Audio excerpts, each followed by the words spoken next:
Hello दोस्तों, welcome to our channel CUET mock. मैं हूं प्रियांशु सिंह, आपका पॉलिटिकल साइंस एजुकेटर। आज हम पढ़ेंगे fifth chapter challenges to and the restoration of the Congress system, जो हमारा फर्स्ट लेक्चर है, यानी आज का लेक्चर। इसके अंदर हम पढ़ेंगे the challenges of political succession. India के फर्स्ट प्राइम मिनिस्टर की जब डेथ हो जाती है, उसके बाद से कांग्रेस पार्टी को कौन लीड करेगा, यानी नेहरू के बाद इंडिया में अब नेक्स्ट प्राइम मिनिस्टर कौन बनेगा। सबसे पहले हमें ये प्रॉब्लम देखने को मिलती है। एंड हार्डली 2 से 3 साल में जो इंडिया के सेकंड प्राइम मिनिस्टर थे शास्त्री जी, उनकी भी डेथ हो जाती है एंड हमें एक और प्राइम मिनिस्टर कैंडिडेट चूज करना पड़ता है। इंडिया का एक नया प्राइम मिनिस्टर बनता है। सो ये जो चैलेंज थे of political succession within the Congress and overall national level पे भी, वो हम पढ़ेंगे आज के लेक्चर में। That is lecture number 1, from Nehru to Shastri and then from Shastri to Indira Gandhi. In the lecture 2 we will study about the fourth general elections, कि जो फोर्थ जनरल इलेक्शंस होते हैं इंडिया में, उसके क्या क्या फीचर्स थे। बेसिकली 1967 के अंदर इंडिया का फोर्थ जनरल इलेक्शन होता है एंड इस टाइम पर कांग्रेस को इंदिरा गांधी लीड कर रही होती हैं। एंड इस दौरान कई सारे लोग थे जिनके मन में डाउट था कि इंदिरा गांधी जो एक नॉविस लीडर है, अभी एक नई लीडर है, तो उतना एक्सपीरियंस नहीं है। तो इस इलेक्शन को लेकर कई लोग के मन में डाउट थे, कई लोग का उनके ऊपर फेथ नहीं था। कांग्रेस अब थोड़ी अनपॉपुलर होने लग गई थी, जिसके वजह से कांग्रेस अपने कई सारे मेजर लोकेशंस पे, कई सारे मेजर जगहों पे अपने नंबर ऑफ सीट्स लूज करती है लोकसभा में। तो सेकंड लेक्चर में हम वो पढ़ेंगे। Then we will study about the strategy of non Congressism, जिसको राम मनोहर लोहिया जी ने दिया था। And we will read more about terms like coalitions and defections. Next, in lecture number 3 इसमें हम पढ़ेंगे द स्प्लिट इन कांग्रेस, कि कांग्रेस जो थी इंदिरा गांधी के अंदर 1969 के अराउंड, उसमें एक स्प्लिट देखने को मिलता है कि जो इंदिरा गांधी है एंड जो सिंडिकेट्स यानी कांग्रेस के सीनियर लीडर्स, उनके अंदर अच्छा तालमेल नहीं बैठता है, उनके अंदर इश्यूज अराइज होते हैं। And because of those issues majorly जो फाइनल थ्रेशोल्ड होता है उस कांग्रेस के स्प्लिट का, वो बनता है the presidential election of 1969। So इस लेक्चर नंबर 3 में हम split in the Congress topic के बारे में पढ़ेंगे। And in lecture number 4 we will study about the 1971 elections and the restoration of the Congress, कि 1971 में जब दोबारा इलेक्शंस होते हैं तो उसमें कांग्रेस पार्टी जीतती है, अच्छे वोट से जीतती है, लेकिन स्प्लिट होने के बाद जो 2 कांग्रेस बन गई थी, कांग्रेस ऑर्गेनाइजेशन एंड कांग्रेस रिक्वेशनिस्ट, उनमें से कौन सी पार्टी जीतती है एंड किस मार्जिन से जीतती है, ये जानने के लिए आपको हमारे साथ ये सारे लेक्चर्स कवर करने होंगे। फोर्थ लेक्चर में हम इस टॉपिक को डिटेल में पढ़ेंगे। पंडित जवाहरलाल नेहरू की जब डेथ होती है 1964 में, तो कंट्री में एक पॉलिटिकल वॉइड फील करते हैं जो इंडिया के पॉलिटिशियंस है वो। दे फेल्ट कि अब इंडिया के अंदर जो प्राइम मिनिस्टर है उसे किसे बनाया जाएगा, नेक्स्ट लीडर कौन हो पाएगा जो नेहरू जितने करिज्मेटिक हो एंड इंडिया जैसी बड़ी कंट्री को लीड कर सके। There were chances, there were reservations in the world, कि लोगों के मन में डाउट थे कि क्या पता इंडिया के अंदर अब आर्मी का रूल आ जाए, क्योंकि उनके पास एक नेक्स्ट लीडर तैयार नहीं है जो नेहरू जी की जगह ले सकता है। तो लाइक मेंशन कि नेहरू जी 1964 में, इनमें 1964 नेहरू जी की डेथ हो जाती है एंड ऑफ कोर्स उस टाइम पे मन में रिजर्वेशंस होते हैं कि नेक्स्ट लीडर कौन बनेगा। उस दौरान इंडिया और भी कई सारे चैलेंजेस फेस कर रहा था, जैसे कि इन्फ्लेशन फेस कर रहा था, प्लस इसी दौरान हमारी जस्ट चाइना से एक वॉर होकर हटी है। So there were many unresolved problems like poverty, inequality, communal and regional divisions in India, जिसके वजह से लोगों ने 1960s का जो डेकेड था उसको एक स्पेसिफिक टर्म दिया था, जिसको वो कहते थे द डेंजरस डेकेड। अब ये इतना सा ही एक छोटा सा पॉइंट था, इतना छोटा सा स्टेटमेंट था, बट इसके ऊपर आपसे सीयूटी एग्जाम में एक क्वेश्चन पूछा गया था and this question is here right on your screen. The question was कि The 1960s were labeled as, आपको 4 ऑप्शंस दे रखे हैं, जस्ट हमने ये पॉइंट डिस्कस करा है कि the 1960s were labeled as dangerous decade. The reason was कि इस दौरान इंडिया के अंदर बहुत सारे प्रॉब्लम्स थे, अनरिजॉल्व प्रॉब्लम्स थे, जिसके वजह से 1960s को एक डेंजरस डेकेड का एक टर्म यूज करा गया। नाउ नेहरू जी के बाद हमारे जो नेक्स्ट प्राइम मिनिस्टर बनते हैं वो बनते हैं लाल बहादुर शास्त्री। सो हम उनके बारे में जानते हैं अब। व्हेन नेहरू पास्ड अवे, उस टाइम पे जो कांग्रेस के प्रेसिडेंट थे, ही वाज के कामराज कौन थे? ये वही इंसान है जिन्होंने इंडिया के अंदर mid day meal scheme launch करा था। ये वही इंसान है जिन्होंने जो कांग्रेस प्लान जो है, सॉरी कामराज प्लान जो है उसको लॉन्च करा था, जिसका मतलब ये था कि वो चाहते थे कि कांग्रेस के अंदर अब जो सीनियर लीडर्स अपने पोजीशन को रिजाइन कर दे एंड यंग ब्लड को अपॉर्चुनिटी दे, यंग यूथ लीडर्स को अपॉर्चुनिटी दे कि वो आके स्पेशल पोजीशन होल्ड करे। सो के कामराज उस टाइम पे कांग्रेस के प्रेसिडेंट थे 1964 में, जब नेहरू जी की डेथ होती है। एंड उन्होंने बाकी अलग अलग कांग्रेस लीडर्स के साथ जो मीटिंग्स करी, जिनके साथ डिस्कशंस हुई, उससे एक नाम जो बाहर आया for the next prime minister of India, that was Lal Bahadur Shastri ji. So Lal Bahadur Shastri ji became India's next prime minister immediately after Nehru. क्यों? क्योंकि कांग्रेस ने उनको सहमति दी थी अपना नेक्स्ट प्राइम मिनिस्टर, अपना नेक्स्ट लीडर चूज करने की। सो अगर शास्त्री जी की बात करें, so Indian he was the second prime minister of India. ये यूपी से बिलोंग करते थे। वाराणसी के पास एक छोटा सा शहर थे मुगल सराय, वहाँ पे इनका बर्थ हुआ था। एंड ये इनिशियली 1930s के अराउंड आप लगा लीजिए, जब सॉल्ट मूवमेंट स्टार्ट होता है, तब से बहुत एक्टिवली इंडिया के फ्रीडम स्ट्रगल में पार्टिसिपेट करते हैं। एंड अल्टीमेटली ये एक बहुत ही पॉपुलर लीडर बन जाते हैं यूपी से। तो इन 1946 he became the member of the Congress general secretary of the UP cabinet. जो मतलब बेसिकली यूपी में जो कांग्रेस की मिनिस्ट्री थी, वहाँ पे वहाँ कांग्रेस के जनरल सेक्रेटरी बनते हैं। He was India's prime minister from 1964 to 1966। अगर इनके पॉलिटिकल एक्सपीरियंस की बात करें, सो ये इंडिया के फर्स्ट रेलवे मिनिस्टर थे। When I am using the term railway minister, so basically हमें पता है कि जो रेलवे मिनिस्ट्री है ना, या तो जो ट्रांसपोर्टेशन मिनिस्ट्री, इसका ओवर द टाइम बहुत बड़ी नाम चेंज हुआ है। Transportation ministry, railway and transportation ministry, railway minister, ministry of railway. तो उस हिसाब से 1951 के अंदर Lal Bahadur Shastri ji became the railway minister of India and 1956 तक वो ये पोस्ट होल्ड करते हैं। बट होता क्या है कि 1956 के अंदर एक बहुत मेजर रेलवे एक्सीडेंट होता है एंड उसकी मॉरल रिस्पॉन्सिबिलिटी ये खुद पे लेते हैं एंड ये रिजाइन कर देते हैं। दो नेहरू जी उस रेजिग्नेशन को जब एक्सेप्ट करते हैं, तो वो ये नहीं बोलते कि आई टोटली फील कि इस रेलवे एक्सीडेंट के लिए शास्त्री जी ही रिस्पॉन्सिबल है, तो मैं उनके रेजिग्नेशन को एक्सेप्ट कर रहा हूँ। ही सेड कि ये एक अच्छा एग्जाम्पल सेट करेगा for the next of the leaders कि वो अपने काम के तरफ बहुत ही ज़्यादा अपने आप को लॉयल दिखाए। सो इसलिए वो इस रेजिग्नेशन को एक्सेप्ट करते हैं। सो ये जो एक पर्टिकुलर स्टेटमेंट है कि he resigned as the position of railway minister 1956, ये भी आपसे कई बारी सीयूटी एग्जाम में अलग अलग फॉर्म के वे में पूछा गया है। नेक्स्ट, ये दोबारा 1957 में फिर मिनिस्ट्री को ज्वाइन करते हैं। तो he had a very good experience of being a minister, of leading another portfolio. एक पॉइंट पे ये इंडिया के होम मिनिस्टर भी थे, तो इसलिए इनको एक आइडल कैंडिडेट माना गया था after Nehru to become the prime minister of India. अगर शास्त्री जी की बात करें, सो जो इनका टाइम पीरियड था फ्रॉम 1964 टू 1966, ये इंडिया के प्राइम मिनिस्टर थे एंड ये एक बहुत ही क्रूशियल टाइम पीरियड था इंडिया के पॉलिटिकल हिस्ट्री के अंदर, क्योंकि इस दौरान सबसे पहले तो जो चाइना के साथ हमारी वॉर हुई थी 1962 में, उसके जो असर थे वो अभी हम देख ही रहे थे। ठीक है कि इकोनॉमी एकदम शैटर हो चुकी थी, लोगों का फेथ गवर्नमेंट से हट चुका है। So India was still recovering from the economic implications of the war with China. जो कि जब एक लड़ाई होती है एक कंट्री की दूसरी कंट्री से, तो उसमें बहुत सारे रिसोर्सेज यूज होते हैं, सारा पैसा डिफेंस की ओर लगता है, सारा मैन पावर डिफेंस की ओर लगता है। So we were recovering from the implications of the war with China. उसी दौरान हमारा फूड क्राइसिस भी होता है, there were failed monsoons, drought in the various parts of the country. So ये दो चीज अभी चल ही रही थी कि basically we were recovering from the economic implications of China war. Next country में फूड क्राइसिस चल रहा है, उतने में एक और वॉर इंडिया को लड़नी पड़ जाती है 1965, that is the war with China.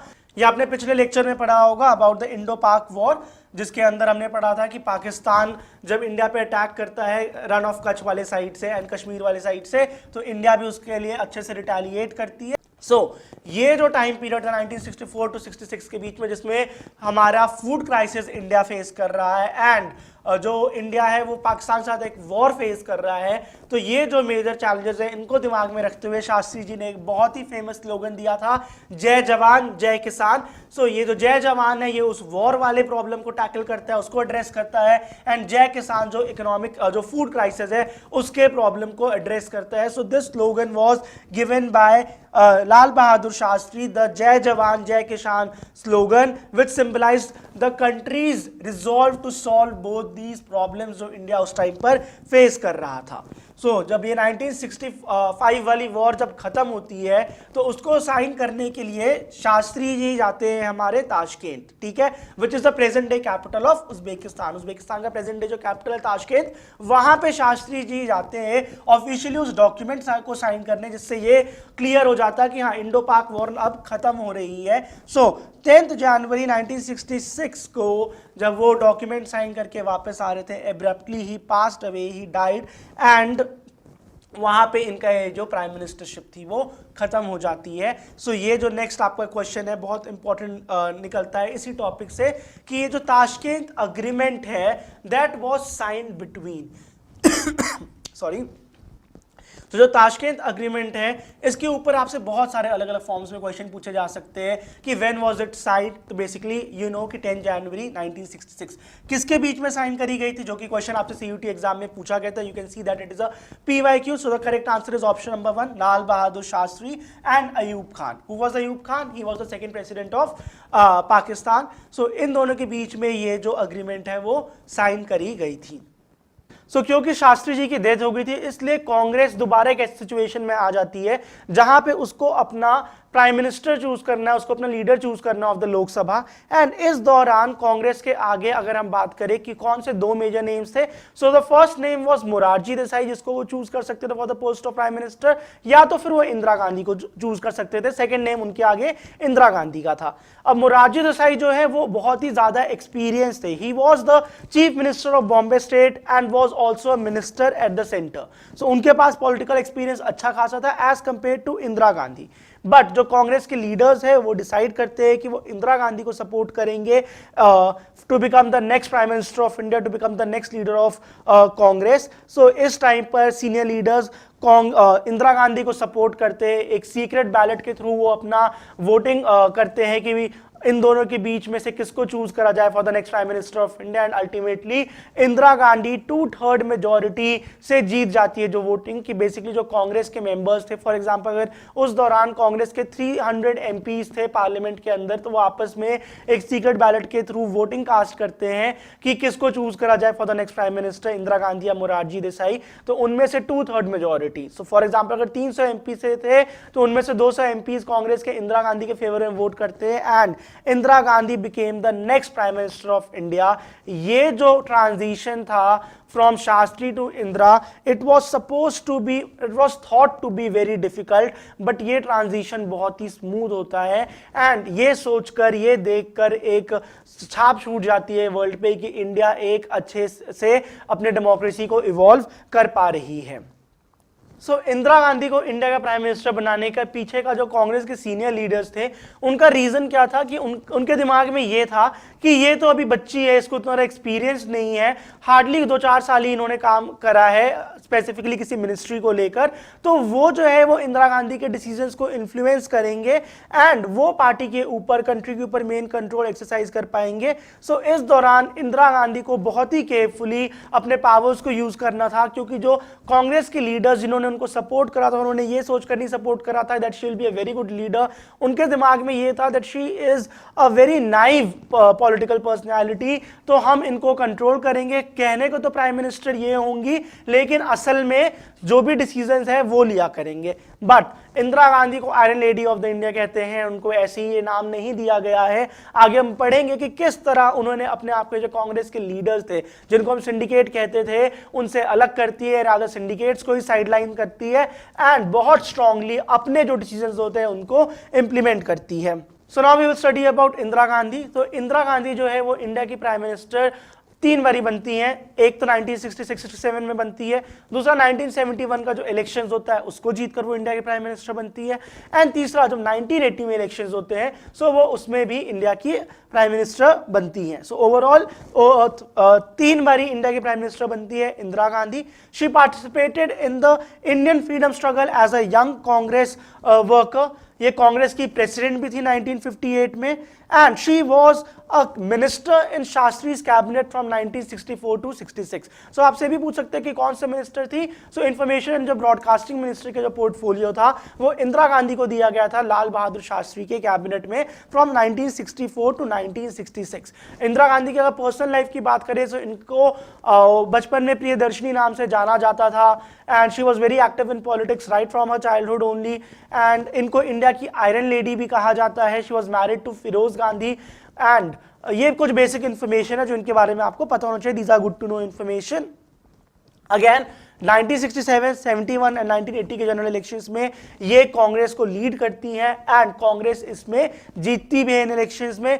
Next, she is credited with the slogan of Garibi Hatao and the victory of 1971 Bangladesh liberation war. तो हमने लास्ट चैप्टर में पढ़ा था about the Bangladesh liberation war जो 1971 में लड़ी जाती है, जिसके अंदर east Pakistan and west Pakistan के अंदर जब लड़ाई होती है इंडिया अपना सपोर्ट प्रोवाइड करता है ईस्ट पाकिस्तान के अंदर। उस टाइम पे इंडिया की प्राइम मिनिस्टर जो थी वो इंदिरा गांधी थी। इस वॉर के अंदर बांग्लादेश मतलब ईस्ट पाकिस्तान आजाद हो जाता है, एक नई कंट्री बन जाता है बांग्लादेश नाम से, एंड इंडिया और पाक के बीच में जो वॉर होती है इंडो पाक वॉर 1971 की, उसमें भी पाकिस्तानी सोल्जर्स सरेंडर करते हैं। सो ये सारी जो चीजें थी वो इंदिरा गांधी को बहुत ज्यादा पॉपुलर बना देती है in the first half of the 1970s।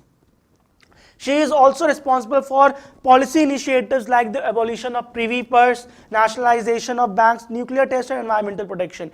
Privy purse जो इसके बारे में हम डिटेल में और आगे पढ़ेंगे, बट फिलहाल privy purse बेसिकली क्या है, ये एक तरह का ग्रांट था, एक तरह का अमाउंट डोनेशन मनी था जो इंडियन गवर्नमेंट प्रिंसली स्टेट्स के जो फॉर्मर रूलर्स थे उनको देते थे, इसलिए क्योंकि वो अग्री कर जाते हैं इंडिया के पार्ट बनने के लिए at the time of the independence of India. So merger agreement को साइन करने के बाद उसके अंदर कुछ इंपॉर्टेंट ऐसे मतलब फायदे थे जो प्रिंसली स्टेट्स को दिए जाने थे, जिसके अंदर मेजरली वही था कि उनको पर मंथ एक ग्रांट अलॉट किया जाएगा सेंट्रल गवर्नमेंट की तरफ से।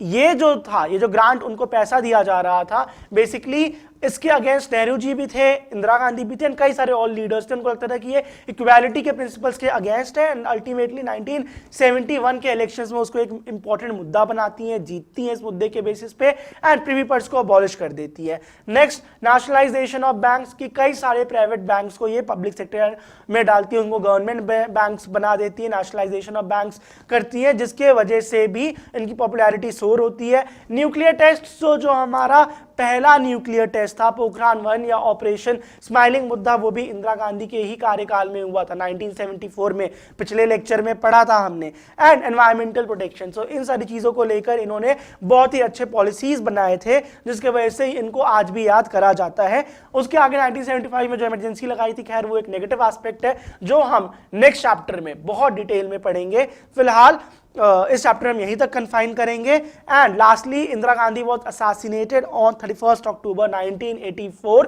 तो हमें पता है, अगर नहीं पता है तो गुड टू इन्फॉर्मेशन जान लीजिए कि इंदिरा गांधी ने जून के मंथ में 1984 में एक स्पेशल ऑपरेशन कंडक्ट करा था in the holy place of six, that is golden temple. तो वहां पे कुछ मिलिटेंट ने उस जगह को ऑक्यूपाई कर लिए थे, एंड इंदिरा गांधी ने वहां पे आर्मी एक्शन यूज करा था, वहां पे फायरिंग हुई थी, नॉल हुआ था, जिसके वजह से सिख रिलीजन के जो लीडर्स थे उनके सेंटिमेंट्स हर्ट हुए थे। सो उस चीज का बदला लेने के लिए जो उनके बॉडीगार्ड्स थे सतवंत सिंह एंड बेअंत सिंह, वो 1984 में 31 अक्टूबर को इंदिरा गांधी को शॉट कर देते हैं, उन्हीं के घर में उनको मार देते हैं for the military action in golden temple, या तो जो ऑपरेशन ब्लू स्टार से भी हम जानते हैं।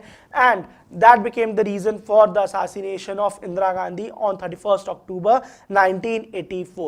So ये जो ओवरऑल आपके स्क्रीन पे इंफॉर्मेशन आपको दिख रही है, इसके अंदर आपसे बहुत सारे क्वेश्चंस आपके CUT एग्जाम में में पूछे जा सकते हैं। फैक्चुअली इसके अंदर बहुत सारे आपके वन वर्ड्स निकलते हैं कि कब वो कांग्रेस की प्रेसिडेंट बनी, कब उनका असासिनेशन हुआ, इनमें से कौन से ईयर में वो इंडिया की प्राइम मिनिस्टर थी या नहीं थी, या बहुत सारे स्टेटमेंट्स दे दिए कि इनमें से कौन से स्टेटमेंट सही है, कौन से इनकरेक्ट है। So you have to be very thorough with the dates and with the facts. Next, political succession in India. So basically we know कि फर्स्ट प्राइम मिनिस्टर हमारे पंडित जवाहरलाल नेहरू है, सेकंड शास्त्री जी हैं, थर्ड श्रीमती इंदिरा गांधी है। बट ये जो बीच में आपको दो फोटो जो दिख रही है, जो नीचे जा रही हैं, वो कौन से लीडर है? So basically he is Gulzari Lal Nanda ji. So Gulzari Lal Nanda ji हमारे कौन है? He was the first acting prime minister of India. कि जब नेहरू जी की डेथ होती है, उसके बाद से जब शास्त्री जी आते हैं कि तो इन दोनों के बीच में जो एक टाइम पीरियड था, जितने भी दिन का वो टाइम पीरियड था कि इंडिया का नेक्स्ट प्राइम मिनिस्टर कौन बनेगा, जिस टाइम पीरियड में कांग्रेस डिसाइड कर रही है कि नेहरू के बाद नेक्स्ट लीडर कौन बनेगा, तो उस टाइम पर ऐसा तो है नहीं कि इंडिया के जो प्राइम मिनिस्टर की गद्दी है, जो सीट है, वो खाली रहे। तो उस टाइम पे एक्टिंग प्राइम मिनिस्टर हमारे कौन थे? Gulzari Lal Nanda ji. And he also became the second acting prime minister of India. कि जब शास्त्री जी की डेथ होती है, उसके बाद जब इंदिरा गांधी बनेंगी, तो वो भी जो बीच का जो टाइम स्पैन था कि नेक्स्ट लीडर कौन बनेगा, जिस टाइम पर कांग्रेस के लीडर्स में वो वोटिंग चल रही थी, इंदिरा गांधी और मोरारजी देसाई के बीच में टजल चल रहा था दोनों में से किसको बनाया जाए next prime minister of India. तो उस दौरान भी हमारे गुलजारी लाल नंदा जी जो है वो इंडिया के एक्टिंग प्राइम मिनिस्टर बनते हैं। So this was all about lecture number 1। आज हमने जो भी जितना पढ़ा उसको एक बार अच्छे से अपने बुक से रीड करिएगा, तो इस लेक्चर को 2-3 बार सुनिएगा। And after that you have to answer these 2 questions जो आपके स्क्रीन पे आपको दिखाई दे रहे हैं। रीड योर एनसीईआरटीज, आपको और अच्छे से क्लैरिटी मिलेगी इन आंसर्स को साइन करने में, मतलब बेसिकली आंसर करने में। तो इन क्वेश्चंस को आप अच्छे से रीड करिए एंड इसका जो भी आंसर हमें कमेंट करके बताइए। बाकी अपने प्रिपरेशन को कंटिन्यू करिए। All the best for your exam. Keep studying. Bye-bye.